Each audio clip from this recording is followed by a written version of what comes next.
WhatsApp guys, welcome back to Naresh video. आज की video का जो टाइटल है वो है भारत की मदद देखकर रो पड़े सीरिया के एम्बेसडर। तो इंडिया ने, आप सबको पता ही है कि तुर्की और सीरिया की इंडिया ने सबसे पहले मदद करनी शुरू करी है जैसे ही आपदा आई है वहां पर। और ये इंडिया ने साबित कर दिया कि इंडिया सबको साथ लेके चलने वाला देश है और मुसीबत में जो काम आता है वही सच्चा दोस्त कहलाता है।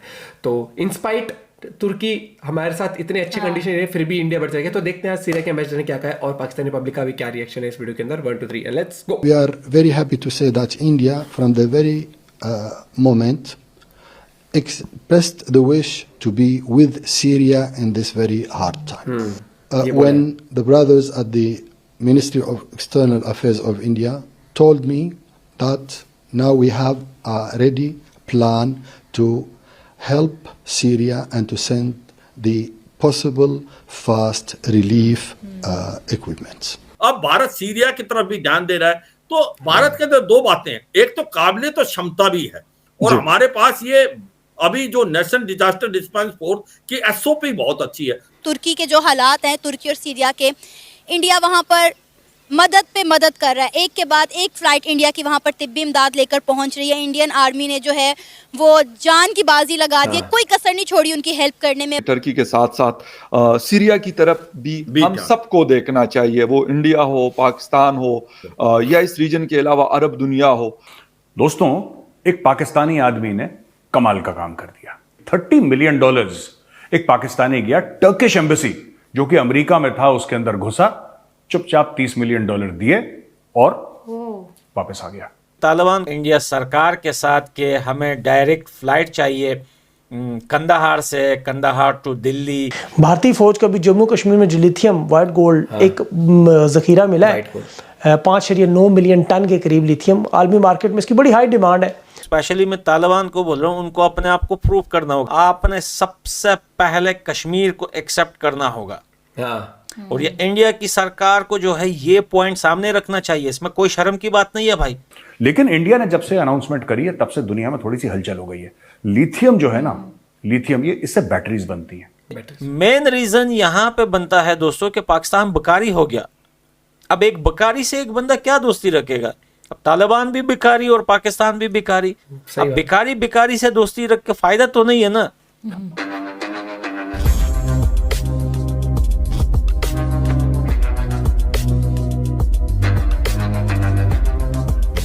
नमस्कार दोस्तों, भारत टर्की की बढ़ चढ़ कर मदद तो कर रहा है, लेकिन अब भारत ने यह भी दृढ़ निश्चय किया है कि वह टर्की के साथ साथ सीरिया का भी मदद करेगा। क्योंकि टर्की की मदद बाकी वेस्टर्न कंट्रीज तो कर ही रहे हैं, लेकिन सीरिया की मदद कोई भी वेस्टर्न कंट्रीज नहीं कर रहे हैं। क्योंकि अमेरिका ने सीरिया पर सैंक्शंस लगा कर रखा हुआ है और भारत अमेरिका की सैंक्शंस को इग्नोर करते हुए सीरिया की मदद भी कर रहा है बड़ी जोरों शोरों से। और दोस्तों, दूसरी तरफ तालिबान ने हमारी भारतीय सरकार से एक विनती की है। उन्होंने भारत के कैपिटल न्यू दिल्ली से अफगानिस्तान के कंधार तक एक डायरेक्ट फ्लाइट की मांग की है ताकि अफगानिस्तान के लोगों को पाकिस्तान से होते हुए भारत ना आना पड़े, उन्हें डायरेक्टली भारत आने की परमिशन मिल जाए। लेकिन दोस्तों, फ्लाइट को स्टार्ट करने से पहले भारत को भी कुछ सावधानी बरतनी होगी। जैसे कि भारत को तालिबान से डिमांड करना होगा कि पहले तालिबान कश्मीर को भारत का पार्ट माने और भारत के पक्ष में सपोर्ट करे पूरी दुनिया में, तभी जाकर के भारत तालिबान के प्रति नरमी दिखा सकता है। तो चलिए दोस्तों, आगे इस वीडियो को देखते हैं। आएंगे थोड़ा सा टर्की और सीरिया की तरफ। वहाँ पे एक बहुत लार्ज स्केल पे जो अर्थक्वेक आया और काफ़ी बड़ा नुकसान, अभी तक जो खबरें आ रही हैं कि शायद 25,000 से भी लोगों की ज़्यादा डेथ्स हो चुकी हैं और अभी भी क्योंकि जो रेस्क्यू वर्क है वो जारी है, दुनिया के मुख्तलिफ कंट्रीज़ के लोग वहाँ पे ऑपरेशंस में हिस्सा ले रहे हैं। तो इंडिया ने ऑपरेशन दोस्त के नाम से एक ऑपरेशन लॉन्च किया है और हेल्प भी भेजी है। ऐड के मेरे ख्याल 10 जहाज़, कल तक जो इंफॉर्मेशन मुझे मिली थी कि शायद 10 जहाज़ भेज चुका है इंडिया। सर, एक तो थोड़ा सा उस हवाले से आपसे पूछूंगा। सेकेंडली, सोशल मीडिया पे मैं देखता हूँ लोगों को कि कहते हैं कि जी टर्की हमारा दुश्मन मुल्क है लेकिन हम फिर भी इसकी मदद कर रहे हैं। सर, क्या ऐसी दुश्मनी है? बॉर्डर नहीं मिलता टर्की इंडिया का, चले पाकिस्तान इंडिया का मिलता है, चाइना इंडिया का बॉर्डर मिलता है, बांग्लादेश और इंडिया का बॉर्डर मिलता है, तो चले ऊंच नीच हो जाती Politics वाली है ना, है, बॉर्डर politics वाली डिस्प्यूट्स हो सकते हैं, कुछ भी हो सकते हैं, क्योंकि जब आपकी Politics। दीवार करीब होती है तो कुछ ना कुछ छोटी या बड़ी बात हो सकती है, लेकिन ऐसा नहीं हो सकता कि हम कहें कि अब टर्की कहीं और वाक़या है, वो जाके यूरोप और मतलब जिसे कहते हैं कि एशिया का एक कॉरिडोर है, इंडिया इधर है, फिर क्या वजह है? लेकिन पहले ऑपरेशन के हवाले से बताएं, फिर ये दूसरा पॉइंट ये एक सोच विचार है भारत के कि टर्की ने हमारे अगेंस्ट एक प्रकार से बोला है यूनाइटेड नेशन में, और जब भी एक तरीका लिया है वो पाकिस्तान की तरफ, मगर इसके बावजूद ये ह्यूमैनिटेरियन असिस्टेंस है और हमें करनी चाहिए, और ऐसे ही दोस्त बनते हैं, ऐसे ही दोस्त बनते हैं जब आप किसी की मदद करेंगे, जब उनको जरूरत है तभी बनते हैं। तो ये बात भी की है। देखो भारत ने इसमें 2-3 पॉइंट और आते हैं, मैं बताना चाहूंगा अपने व्यूअर्स को। भारत ने ये जो एयरक्राफ्ट भेजे, इनको एक प्रकार बाईपास करके भेजना पड़ा जो एयर स्पेस है पाकिस्तान की, क्योंकि पाकिस्तान अलाउ नहीं करता अपनी एयर स्पेस को इस्तेमाल करना, तो वो 3.5 घंटे एक्स्ट्रा लगे, और वो अगर हमें एयर स्पेस स्टेट जाते तो वो 3.5 घंटे ये इवैक्यूएशन कर सकते थे, क्योंकि इनके पास drilling machine, X-ray machine, dogs वगैरह थे, क्योंकि ये ज्यादा काबिल है, ये ट्रेन है, वो नहीं हुआ। दूसरी बात, इसी के अंदर जैसे आपको पता है जब अफगानिस्तान में हमने 50,000 टन जो गेहूं भेजना था, मेडिसिन भेजना था पीपल ऑफ अफगानिस्तान, तब भी हमें लैंड रूट नहीं मिला था, हम चबार पोर्ट के थ्रू हमने भेजा था। तो ये सच्चाई है कि ऐसा जब होता है तो ये जब कोई आपदा आती है उसमें बड़ा इफेक्ट पड़ता है। तो भारत ने ये कार्रवाई की, भारत अभी लगा, अब भारत सीरिया की तरफ भी ध्यान दे रहा है। तो भारत के अंदर 2 बातें हैं, एक तो काबिलियत और क्षमता भी है, और हमारे पास ये अभी जो नेशनल डिजास्टर रिस्पांस फोर्स की एसओपी बहुत अच्छी है। तो अभी जिस प्रकार से हमने 3rd कंसाइनमेंट भेज दी है, फिर अगली कंसाइनमेंट भी जैसे सिचुएशन वहां पर होगी वो उसके हिसाब से हम भेजेंगे। अभी तालिबान जो है, ये जो आप देख रहे हैं ये वीडियो दोस्तों, एक खबर आगे बढ़ा रहे हैं इंडिया सरकार के साथ कि हमें डायरेक्ट फ्लाइट चाहिए कंदाहार से, कंदाहार टू दिल्ली। तो सिटीज़ टू सिटीज़ जो है वो ये स्टार्ट करना चाहते हैं। ये अच्छी बात है, मैं नहीं कहता कि ये बुरी बात है, ये हमारे देश के लिए तो काफ़ी ज़्यादा अच्छी बात है। इसके नुकसान और फ़ायदे दोस्तों इस पे बात करना ये मेरा फ़र्ज़ बनता है, क्योंकि भाई इतने लाखों इंडियन जो मेरे साथ जुड़े हुए हैं, अब मैं ये नहीं कर सकता कि अगर कुछ कल को गलत होगा तो मैं सबकी आंखों पे पट्टियां बांधूं। दोस्तों देखें, सबसे पहले मैं आपको अच्छे वाले वो बताता हूं कि क्या अच्छाई होगी अगर ये फ्लाइट स्टार्ट होते हैं। अफगानिस्तान के अंदर सबसे बड़ा मसला जो है दोस्तों हॉस्पिटल, डॉक्टर्स वगैरह का है। सबसे पहली बात तो ये है कि अगर ये फ्लाइट डायरेक्ट स्टार्ट हो जाए तो बहुत सारे मरीज जो हैं, जो लोग बीमार होते हैं, के लिए आ सकते हैं, जो पाकिस्तान जाने की कोशिश करते हैं, वो वहाँ से रुक कर इंडिया आना ज़्यादातर स्टार्ट हो जाएंगे। अभी भी आते हैं बहुत सारे, लेकिन काफ़ी ज़्यादा बढ़ जाएंगे, क्योंकि उनको मुश्किलें होती है या पैसों की कमी होती है। तो इस वजह से पाकिस्तान जो है वो, हमारा तो बॉर्डर है ही नहीं बीच में, वो तो ड्यूरिन लाइन है, तो वो उस तरफ जाते हैं। सबसे पहले फ़ायदा तो ये होगा दोस्तों। इस तरीके से बहुत सारे फ़ायदे हैं, जो एक सिटी से दूसरी सिटी ट्रैवल करना, बहुत सारा मुसीबतें जो है वो ख़त्म हो जाएंगी, इजी हो जाएगा ट्रैवल।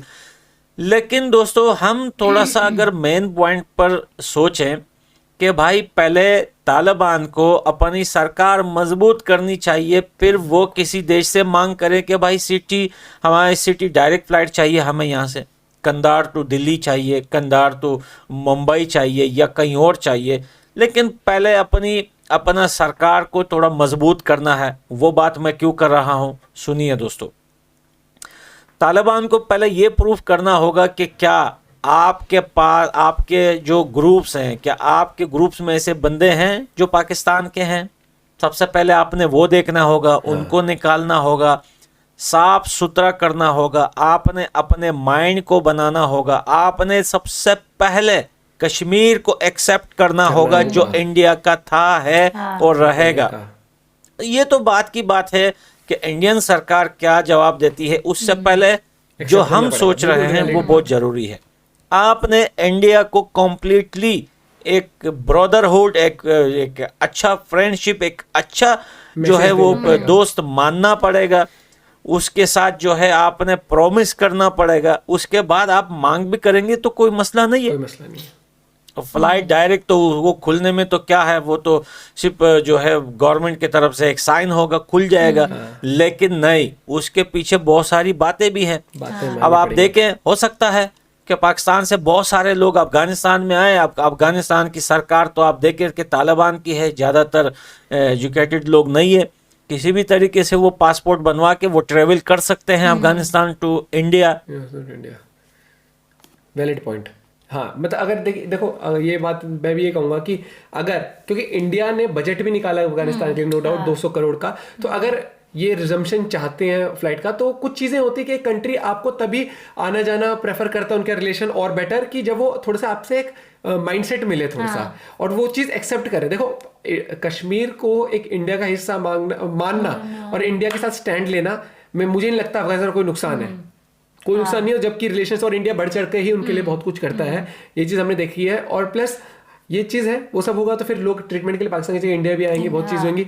वो 30 बिलियन जाके चुपचाप से दे के आ गए। वो देगा पाकिस्तान का था। ये भी एक वो होती है इंसानियत। और इंडिया यहाँ पर किसी पॉलिटिक्स के हिसाब से मदद नहीं कर रहा। सर ने बिल्कुल सही कहा वहाँ पर कि वो ह्यूमैनिटेरियन ग्राउंड पे कर रहा है। और हमारी SOP इतनी बढ़िया है, प्लस हम स्पॉन्टेनियस रिस्पॉन्स देने के इतने काबिल है कि जब भी कोई ऐसी दिक्कत आए तो हम ऑलवेज वी आर रेडी कि भैया प्रॉम्प्ट एक्शन लेना है। ये चीज आ जाती है। और प्लस इंडिया का हमेशा ये रहा है कि कहीं पर भी आपदा आती है, इंडिया सबसे पहले बढ़ चढ़कर आगे आता है, क्योंकि इंडिया को ये पता है कि हमारे तो सिद्धांत है यार, हमें जो बचपन सिखाया जाता है कि किसी के अच्छे वक्त में काम ना हो, बुरे वक्त में जरूर काम आना किसी के। ये चीज हो जाती है। और यहाँ पर इंसानियत सबसे पहले आती है। और इंडिया सीरिया, वो कितना अच्छा लगा कि उन्होंने अप्रिशिएट किया सीरिया के एम्बेसडर ने भी, कि इंडिया सबसे पहले उनकी मदद करना है। ये अच्छा लगता है जब कंट्रीज आपको वैल्यू भी करती है कि हाँ भैया हमारे दिक्कत आई थी तो ये कंट्री आई, सबसे पहले आई, इन्होंने हमारे बारे में सोचा और लगातार मदद करते जा रहे हैं। और वो चीज मुझे बुरी लगी कि ऐसे वक्त में पाकिस्तान ने एयर स्पेस अलाउ नहीं करा, जबकि मदद बहुत हुआ है। चलो हमारे उससे छोड़ो, तुम टर्की को तो तुम वही बहुत ही हमारा भाई उनकी मदद के लिए जा रहे थे, कर देते। लेकिन वो सच में ही। और अगर इनको ये लगा कि सिक्योरिटी की इंडिया कुछ गलत कर देगा, तो ऐसे वक्त में तो इंडिया भी कुछ करता तो ना, बल्कि इंडिया की इमेज अच्छी नहीं जाती कि इंडिया तो चालू बन गया। इंडिया ऐसा नहीं है, ऐसे टाइम की जरूरत नहीं है कि हाँ किसी तीसरी कंट्री में आपदा है तो उसके वो लेके हम वो कर ले। इंडिया को जब करना होता है वो कर भी देती है सुबह सुबह जाके, बताने की जरूरत बिना बताए। गाइस हो सके जितना शेयर कर देना। एंड आई एम श्योर आप लोग भी एग्री करेंगे कि अफगानिस्तान के अगर ये चीज़ें ठीक करनी तो पहले एक दोस्ती वाला हाथ अफगानिस्तान को बढ़ाना पड़ेगा अपने तरीके से, और चीज़ें माननी पड़ेंगी। बाकी शेयर करना मत भूलना, चैनल में तो प्लीज सब्सक्राइब। मिलते हैं वीडियो के साथ, बाय बाय, टेक केयर।